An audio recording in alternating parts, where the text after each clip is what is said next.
Kata hadis tu, wa yujlasur rajulu su' fi qabri. Sebaliknya, satu orang yang jahat masa atas dunia. Masa hidup atas dunia tak percaya Quran. Masa hidup atas dunia tak percaya hadis Nabi. Masa hidup di atas dunia dulu, dia tidak melihat Quran hadis itu sebagai pedoman hidup dia. Dia hidup di atas dunia, dia bersultankan nafsu dia. Wa yujlasur rajulu su' fi qabri. Sama juga dia akan dibangkit dan didudukkan di dalam kubur dia. Fazi'an, masy'ufan. Nabi kata dalam keadaan dia takut dan bimbang.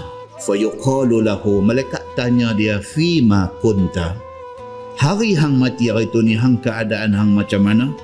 Adakah hang mati dalam keadaan hang yakin dengan Islam? Adakah hang mati dalam keadaan hang junjung Quran? Adakah hang mati dalam keadaan hang ikut apa yang Nabi suruh? Adakah hang mati dalam keadaan hang Islam dan menyerah diri kepada Allah Subhanahu wa ta'ala?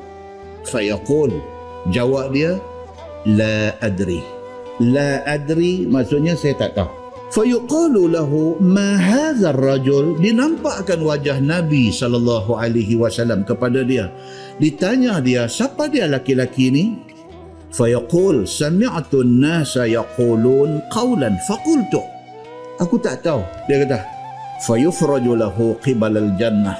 Dibuka satu lubang daripada dalam kubur dia, dinampakkan syurga pada dia. Fayanzuru ila zahratiha wa ma fiha.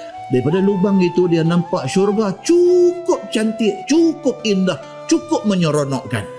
Fayuqalu lahu, malaikat kata dekat dia, unzur ila ma sarafallahu anka. Hang tengok syurga tu, itulah tempat yang Allah palingkan hang daripada dia.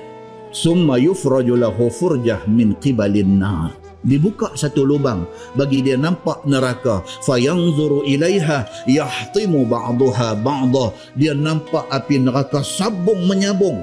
Fayuqalu lahu hadza maq'aduk ala syak kunta wa alaihi mutta wa alaihi tub'ath. Itu tempat hang. Malaikat kata pasal apa? Pasal selama hidup hang syak dengan Islam. Hang ragu-ragu dengan Quran. Hang tak yakin dengan apa yang Nabi kata.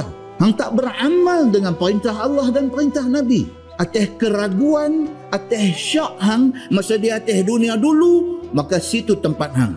Wa alaihi mutta, dan pada hari hang mati hari itu, hang mati dalam keadaan ragu-ragu. Wa alaihi tub'ath, dan atas keraguan itulah hang akan dibangkitkan di padang mahsyar esok insya-Allah.